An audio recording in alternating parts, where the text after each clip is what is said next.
Olá, bom dia, boa tarde, boa noite. Nesta quarta-feira nós realizamos o culto de oração na casa da irmã Ana. Não realizamos na igreja porque ela passa por reformas. Então, para você que não pôde comparecer, eu quero fazer um resumo do texto bíblico que estudamos. E para você que estava lá, tenho certeza que Deus tem algo para te mostrar também, porque a palavra de Deus diz que ela se renova a cada manhã. E o texto que estudamos está em Daniel 5, tem o título A Escritura na Parede. Daniel 5, verso 1, pega a sua Bíblia e acompanha comigo. O rei Belsazar deu um grande banquete a 1000 dos seus grandes, e bebeu vinho na presença dos 1000.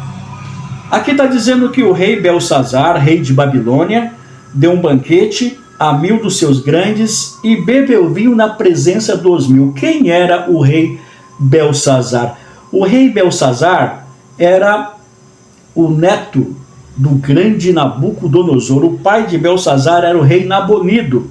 Só que Nabonido ele mais estava viajando do que permanecia na cidade. Nessa ocasião aqui, provavelmente ele estava no Líbano. Então, o seu filho, Belsazar, o co-regente, que estava ali como rei, no lugar do seu pai. Então, ele decide dar um grande banquete. Mas será que tinha clima para poder Belsazar dar esse banquete? Porque assim, eles estavam em tempo de guerra. O Ciro, o persa, estava se aproximando para invadir Babilônia. E os rumores da aproximação de Ciro chegou até Belsazar, até a cidade. Mesmo assim, ele não está nem aí, deu de costas para a aproximação de Ciro, Mas sabe por quê que Belsazar não estava preocupado? Segundo o historiador Heródoto, que viveu 90 anos pós Nabucodonosor, segundo ele, a cidade de Babilônia tinha muito ouro. Ele encontrou muito ouro lá, muito ouro em Babilônia. Lembrando, que em Daniel 2, Babilônia, pelo sonho ali da estátua de Nabucodonosor, era representado pela cabeça de ouro da estátua. Então, Heródoto diz que a cidade de Babilônia era um quadrado perfeito. Vamos tentar ilustrar aqui nesse pote de sorvete. E tinha 96 quilômetros de perímetro. Perímetro é a soma de todos os lados. Isso quer dizer que cada lado tinha 24 quilômetros. Isso cercado por muros, com aproximadamente 100 metros de altura e 30 metros de espessura. E tinha portões de bronze maciço em volta dos muros. E circundando, em torno da cidade, em torno dos muros, tinha uma vala com água, com capacidade cúbica semelhante às medidas do muro. Ou seja, uma cidade humanamente intransponível. Tanto é que Nabucodonosor, no capítulo 2, ele estava lá, antes de dormir, ele começa a pensar, no seu reino, o que viria depois. Na cabeça dele não viria mais nada. Babilônia nunca seria conquistada, mas nós sabemos que ali na estátua, na profecia, seria assim, por um reino inferior de prata, que era dos medos e dos persas. Ciro era um persa que estava se aproximando, Mas veja só, uma cidade intransponível, porque assim, se o exército de Belsazar perdesse em campo, poderia se refugiar na cidade. E aí o exército que tentasse entrar na cidade, primeiro obstáculo, a água.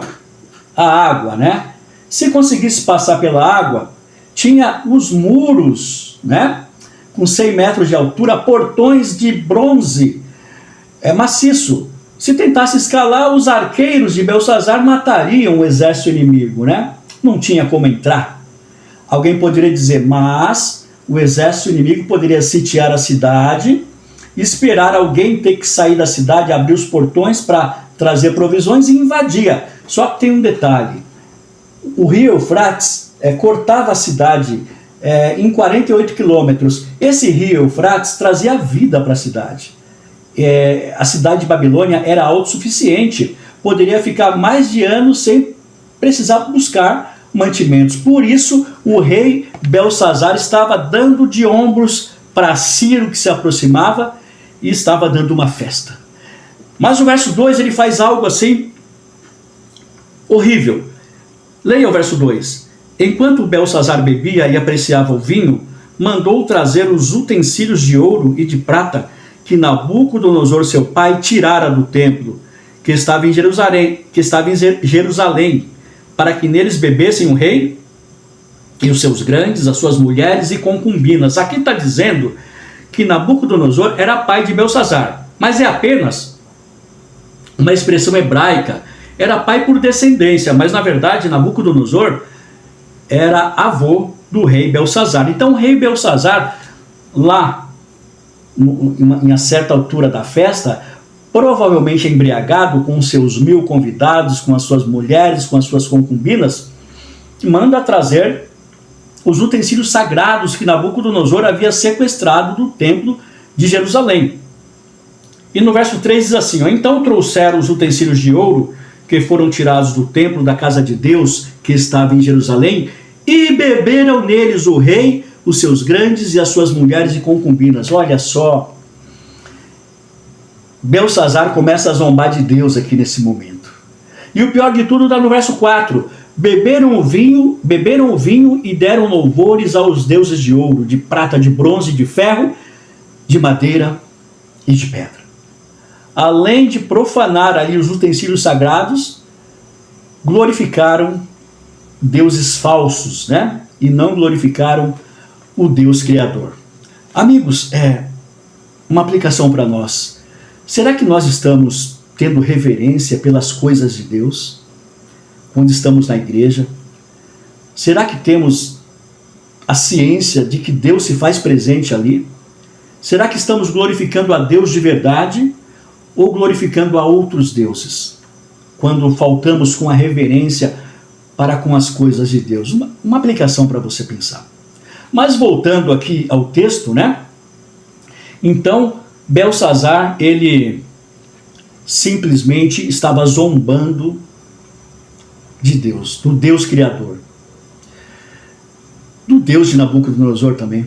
Porque o capítulo 4 de Daniel vem falando da loucura de Nabucodonosor, mas também de sua conversão, né? E aí então, no verso 5, né, no ápice daquela zombaria, olha o que acontece. No mesmo instante apareceram os dedos de mão de homem e escreviam defronte do candeeiro na caiadura da parede do palácio real. E o rei via os dedos que estavam escrevendo. No ápice daquela zombaria, uma mão, como de homem, começa a escrever na caiadura da parede.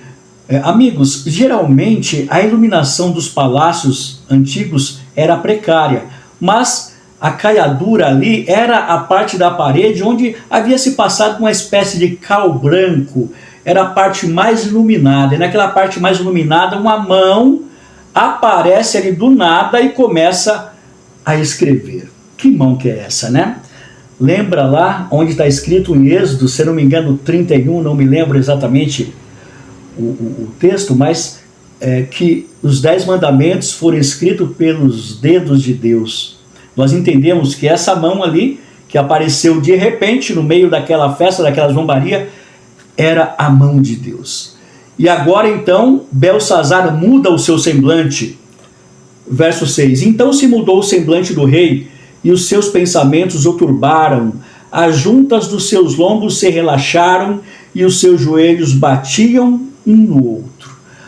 Aquela zombaria, aquela felicidade maquiavélica de Belsazar agora muda. E ele começa a bater os joelhos um no outro de pavor, de medo.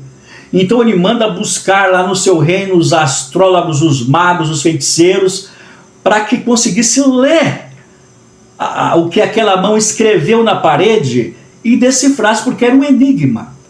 E aí entram os seus feiticeiros, os seus magos, os seus astrólogos, os seus mágicos. E se você continuar lendo o texto, você verá que Belsazzar promete riquezas para qualquer um deles que conseguisse ler o que estava escrito lá e desse a interpretação. Não conseguiram. Isso nos remete lá a Daniel 2, né?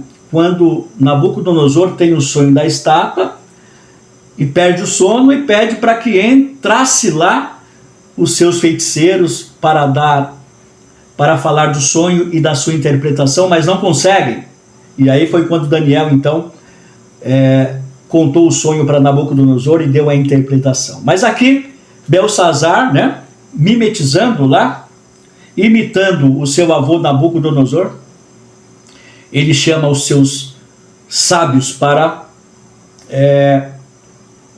lerem o que estava escrito e darem a interpretação. Bom, como aconteceu lá com Nabucodonosor, os sábios, os mágicos, os astrólogos de Belsazzar não conseguiram ler a escritura na parede. E o rei ficou perturbado, né?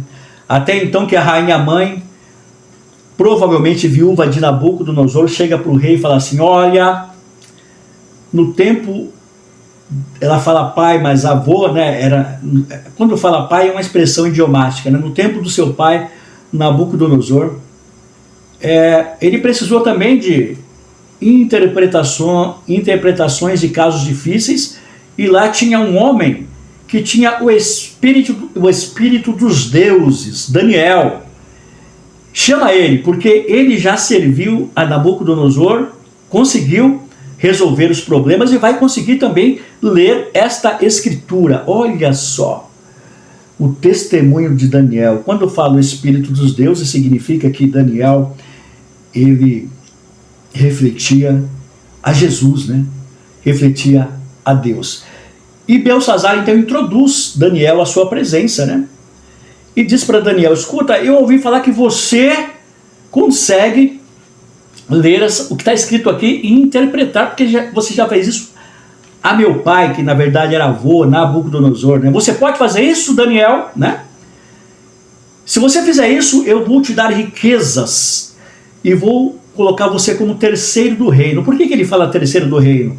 Porque o primeiro não era ele, era o seu pai Nabonido, ele era o segundo, e Daniel, se conseguisse decifrar o enigma, seria o terceiro. Qual foi a resposta de Daniel?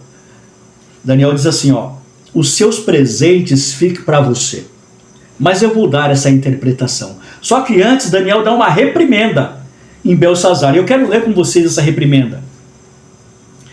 Ele começa a dizer assim, no verso 18: ó rei, Deus, o Altíssimo deu a Nabucodonosor, seu pai, o reino e grandeza, glória e majestade. Por causa da grandeza que ele deu, povos, nações e homens de todas as línguas tremiam e temiam diante dele. Matava a quem queria, e a quem queria deixava com vida. A quem queria exaltava, e a quem queria abatia. Quando, porém, o seu coração se elevou e o seu espírito se tornou soberbo e arrogante, foi derribado do seu trono e passou dele a sua glória. Foi expulso dentre os filhos dos homens, o seu coração foi feito semelhante aos dos animais, e a sua morada foi com jumentos monteses. Deram-lhe a comer erva como aos bois, e do orvalho do céu foi molhado seu corpo, até que conheceu que Deus, o Altíssimo, tem domínio sobre o reino dos homens, e a quem quer constitui sobre ele. Então, Daniel começa a dizer para Belsazzar: Nabucodonosor, seu pai, que era na verdade avô, ele foi um grande monarca. Ele mandava prender quem ele queria, ele mandava soltar quem ele queria, ele debilitava as nações, ele exaltava quem ele queria, ele humilhava quem ele queria, ele deixava viver quem ele queria e matava quem queria, porque Deus deu esse poder para ele, até o dia que ele se exaltou. E Deus então, o que Deus faz? Deus o derruba. Isso está no capítulo 4 de Daniel. O capítulo 4 de Daniel foi escrito pelo próprio Nabucodonosor, falar da loucura dele durante 7 anos, né? Até que então, Nabucodonosor, então, ele percebe que só existe um Deus, e Nabucodonosor, no capítulo 4, ele se rende ao Deus e ele então se converte ao grande Deus que nós servimos. Capítulo 4 de Daniel é a conversão de Nabucodonosor. E aí então Daniel começa a narrar para Belsassar o que aconteceu com Nabucodonosor, que Belsassar sabia, né? Tanto é que no verso 22 ele fala assim, ó: Tu, Belsassar, que és seu filho, não humilhaste o teu coração, ainda que sabias de tudo isto. Amigos, nós temos conhecimento da magnitude de Deus, nós temos conhecimento da breve volta de Jesus, e às vezes fazemos como o rei Belsassar, né? Não glorificamos a Deus, não damos honra a Deus, né? E aí então, continuando, diz assim, verso 22, Tu, Belsassar, que és seu filho, não humilhaste o teu coração, ainda que sabias tudo isto. E se levantaste contra o Senhor do céu, pois foram trazidos os utensílios da casa dele perante ti, e tu e os teus grandes, e as tuas mulheres, e as tuas concubinas, bebestes vinho neles. Além disso, deste louvores aos deuses de prata, de ouro, de bronze, de ferro, de madeira e de pedra, que não veem, não ouvem, nem sabem, mas a Deus em cuja mão está a tua vida e todos os teus caminhos, a Ele não glorificaste. Olha a reprimenda que Daniel passa no rei Belsassar. Daniel tinha mais de 80 anos ali, naquela época. Belsassar estava mais ou menos com seus 26 anos, né? E Daniel diz, olha, você sabia de tudo o que aconteceu com Nabucodonosor, teu pai, que na verdade era avô, né? Mas mesmo assim você profanaste os utensílios de Deus. Você deu glória a deuses falsos e não deu glória a Deus do qual depende a tua vida. Quantas vezes nós, como cristãos, como adventistas do sétimo dia, nós damos glória a um celular, aos conteúdos do celular, a um jogo de futebol, a qualquer outra coisa, mas não glorificamos o nome de Deus, não estudando a palavra de Deus, não orando, não participando dos cultos. Muitas vezes ficamos em casa sem fazer nada, né? Semelhante ao rei Belsassar, né? Bom, diante disso vem a sentença ao rei Belsassar. Verso 24. Então da parte dele, da parte de Deus, foi enviada aquela mão que traçou esta escritura. E aí Daniel então faz a leitura. Esta, pois, é a escritura que se traçou. Mene, mene, tekel e parsim. Essa é a interpretação no verso 26. Mene, contou Deus o teu reino e deu cabo dele. Tekel, pesado foste na balança e achado em falta. Peres, que é mesmo significado de parsim, só que no singular. Dividido foi o teu reino e dado aos medos e aos persas. Ou seja, o reino de Belsassar foi contado, pesado e dividido e entregue aos medos e aos persas. Verso 30. Naquela mesma noite foi morto Belsassar, rei dos caldeus, e Dario o Medo, com cerca de 62 anos, se apoderou do reino. Aí vocês perguntam, mas como que o reino de Babilônia foi conquistado? Se vocês forem para o capítulo 45 de Daniel, ali nós temos a profecia da conquista do reino de Babilônia, e como seria, inclusive. E quem seria a pessoa que conquistaria Babilônia? Isaías 45, verso 1, leia aí na sua Bíblia.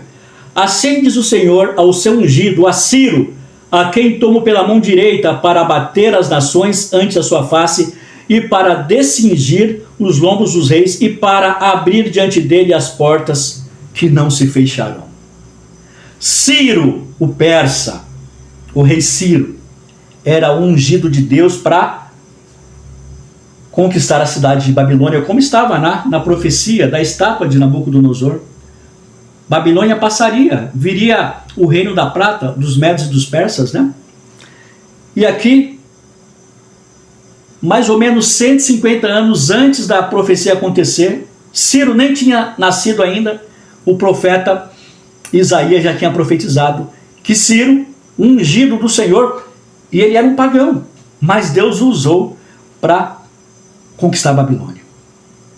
Agora, como é que Ciro fez? Segundo estudiosos, né? E também pela história, o que Ciro fez para poder conseguir entrar na cidade? O rio Eufrates cortava a cidade ao meio, tinha um túnel subterrâneo, né?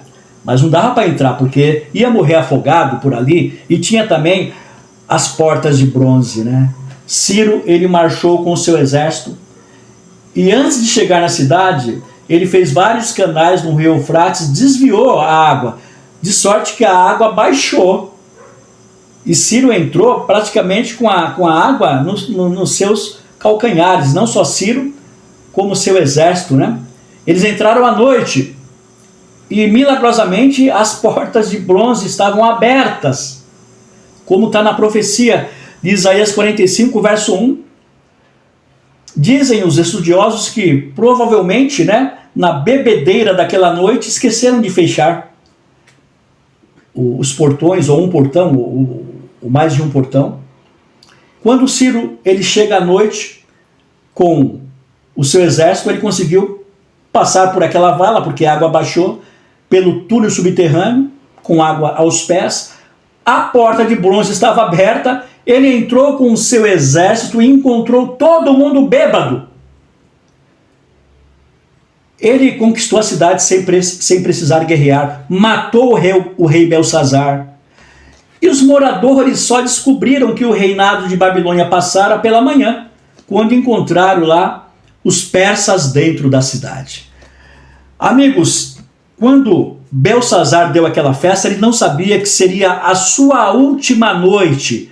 Ele foi negligente, ele conhecia do Deus Altíssimo, mas preferiu glorificar outros deuses e zombar ao único Deus, Jeová, o Criador, né? Que você e eu servimos.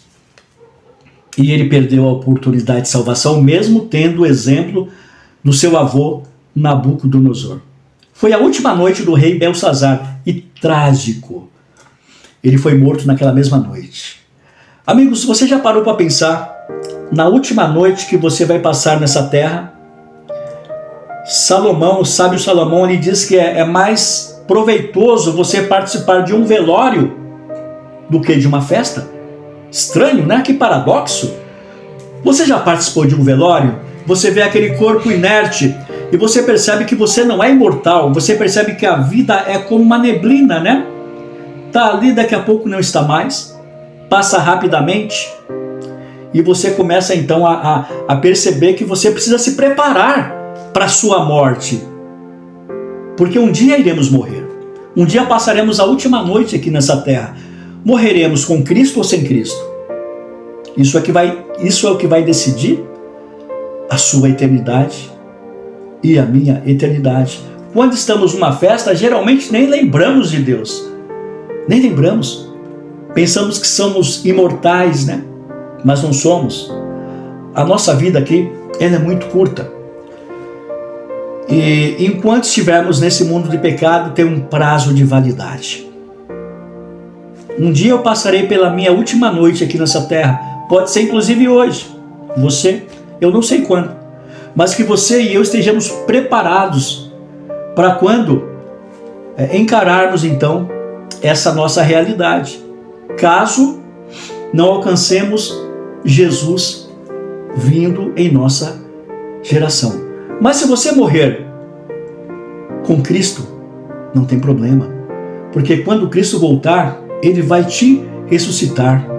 E segundo a promessa dele, você vai morar com Ele o quê? Eternamente. Então pense nessa história do rei Belsazar. Pense como você passará a última noite sua aqui nessa terra. Com Deus ou longe de Deus. Isso fará toda a diferença para qual será onde você passará a sua eternidade, né? Com Deus ou simplesmente sendo aniquilado, deixando de existir. Que possa ser com Deus, que nós possamos nos preparar para a volta de Jesus, ou para a nossa última noite nessa terra, que também tem o efeito da volta de Jesus para nós. Deus abençoe você grandemente.